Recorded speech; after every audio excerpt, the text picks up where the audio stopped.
Assalamualaikum warahmatullahi wabarakatuh.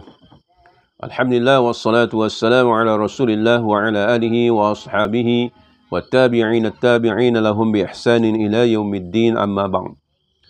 Para pelajar yang dirahmati oleh Allah sekalian, pertamanya kita bersyukur kepada Allah Subhanahu wa taala di atas limpah kurnianya kita masih lagi dapat meneruskan sesi pembelajaran kita ini walaupun dalam suasana PKP. Insya-Allah saya mengharapkan para pelajar terus istiqamah, terus bersemangat untuk menimba ilmu. Semoga kita di kalangan orang-orang yang sentiasa mendapat rahmat daripada Allah Subhanahu wa taala, insya-Allah. Baik, para pelajar yang dirahmati Allah sekalian, iaitu tahun 6, para pelajar tahun 6, kita akan menyambung perbincangan kita pada pelajaran ibadah berdasarkan buku teks kafa, pelajaran ibadah tahun 6, iaitu pada muka surat yang ke-53. Boleh buka muka surat 53, pelajaran ibadah tahun 6, muka surat 53. Iaitu sambungan daripada perbincangan kita berhubung dengan pelajaran tajuk berhubung dengan mengerjakan ibadah haji. Iaitu pelajaran yang ke-11 berhubung dengan dam. Dam maksudnya denda yang dikenakan ke atas orang-orang yang mengerjakan ibadah haji atau umrah bila mana dia melakukan kesalahan-kesalahan yang tertentu yang dia dikenakan denda ataupun dam. Yang saya sebut dulu dam ni bukan dam main haji tu, dam haji tu tak. Dam di sini ialah dam denda yang dikenakan ke atas mereka yang melakukan larangan-larangan tertentu semasa melakukan ibadah haji atau umrah. Baik, kita masuk kepada bahagian dam yang kedua, iaitu yang disebut tertib dan takdir. Sebelum ini kita bincang tentang dam, tertib dan ta'dil. Apa dimaksudkan tertib dan ta'dil, kita dah bincang dahulu. Dan hari ini insya-Allah kita masuk kepada dam, tertib dan takdir. Tertib dan takdir. Baik, dam ini dikenakan ke atas mereka yang melakukan ibadah haji dan umrah bila mana mereka melakukan kesalahan-kesalahan berikut. Yang pertama, tidak wukuf di Arafah. Dia tak sempat wukuf di Arafah. Itu di antara perkara yang menyebabkan dia akan dikenakan dam ataupun denda bila mana dia tidak sempat untuk melakukan wukuf di Arafah. Wukuf di Arafah ini merupakan rukun haji. Rukun haji. Baik, yang kedua, tidak mengerjakan tawaf wida'. Tawaf ini, merupakan tawaf selamat tinggal, wida'. Maknanya bila nak meninggalkan Mekah, dia kena mengerjakan tawaf wida'. Dia kata tawaf selamat tinggal. Jadi bila dalam keadaan dia mengerjakan ibadah haji ataupun umrah, lalu dia tidak melakukan tawaf wida' tersebut, dia akan dikenakan denda ataupun dam. Nanti kita akan sebut apa dia dendanya selepas ini.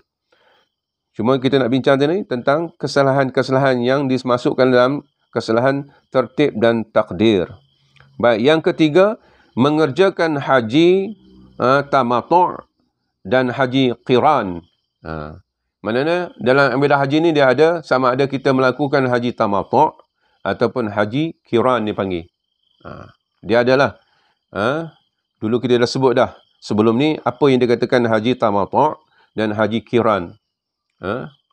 Jadi bila mana dia melakukan, sama ada dia mengajarkan kaedah cara mengerjakan haji secara tamattu' ataupun dengan cara mengajarkan haji qiran, dia akan dikenakan dam ataupun denda tersebut.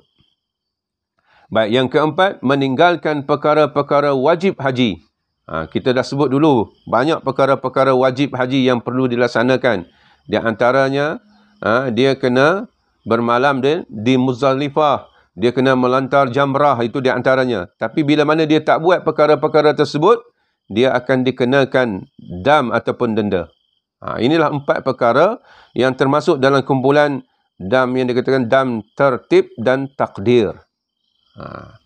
Baik, apa dia denda atau dam yang dikenakan ke atas mereka yang meninggalkan 4 perkara yang kita sebutkan tadi, iaitu tidak tawaf di Arafah, tidak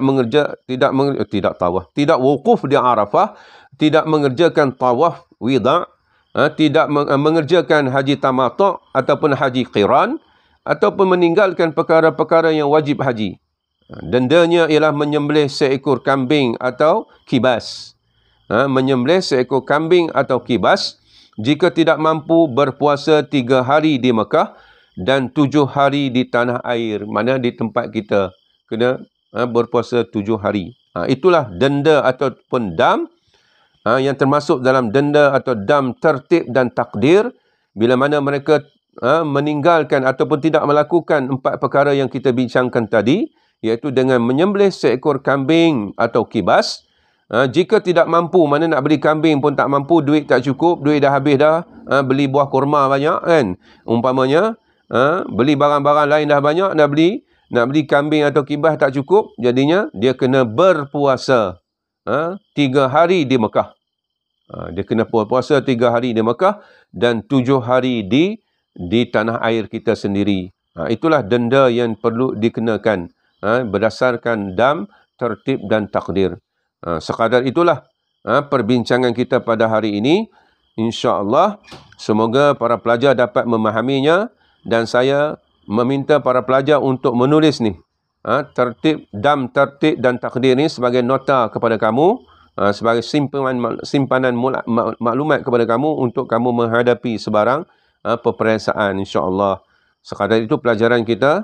Sekali lagi saya sebut, kamu kena buat catatan nota berhubung dengan apa yang kita bincangkan ini pada muka surat 53. Sekadar itu pelajaran kita pada hari ini. Wabillahi taufiq wal hidayah. Wassalamualaikum warahmatullahi wabarakatuh.